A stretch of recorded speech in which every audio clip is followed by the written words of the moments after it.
I remember hearing Dick Anderson, the famous Penn State O-line coach, talk about uncoupling the hands from the feet, and that was the reason that we used medicine balls and the tennis balls. We wanted to learn how to move without using our arms to help us articulate. In other words, the running motion, you use legs and arms. We wanted to move around with our dukes up, uncoupled, and keeping our dukes up protected our chest, and it also helped us to make hand placement where we wanted it. In other words, all that wind-up stuff made your hands late.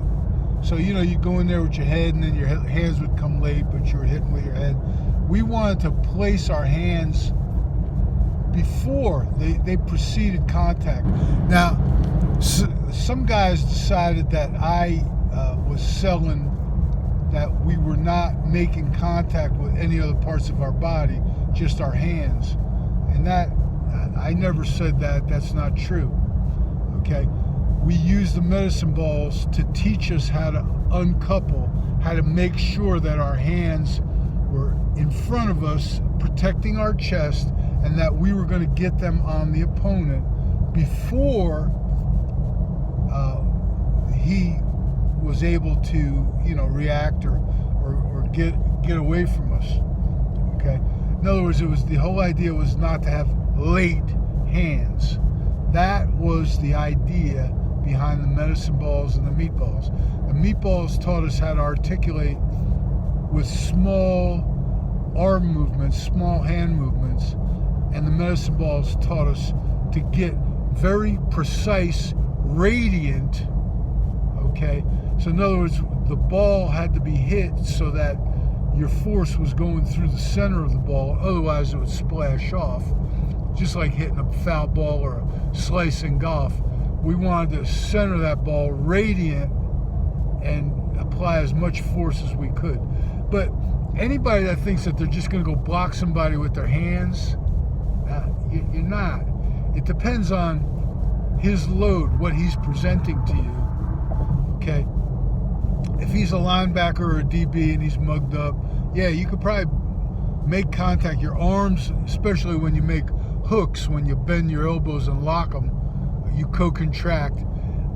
Yeah, you can probably just use your hands. Matter of fact, we would say to guys, don't stick your head in a DB. Don't stick your head in a passive linebacker. Don't do it. Okay? Block him with your hands. But a down lineman, you got to use your shoulder, or, we say it's incidental contact with our head. But, let's face it, you're wearing a helmet for a reason, and that's to protect your head. And the hands protect the helmet, but you're still gonna, if it's enough of a blast and you're not using your shoulder, you're still gonna make contact with your helmet. It's just the way it is. That's football. Anybody that says it doesn't happen, like I said, it depends on the load. If the guy stands up, exposes his chest, yeah, great. But if he's trying to, he's trying to block the struct or something like that, you gotta get down in there. You gotta hit him in the chest. And we knew that uncoupling our hands, not using them to articulate, would give us the best chance keeping our dukes up. Okay?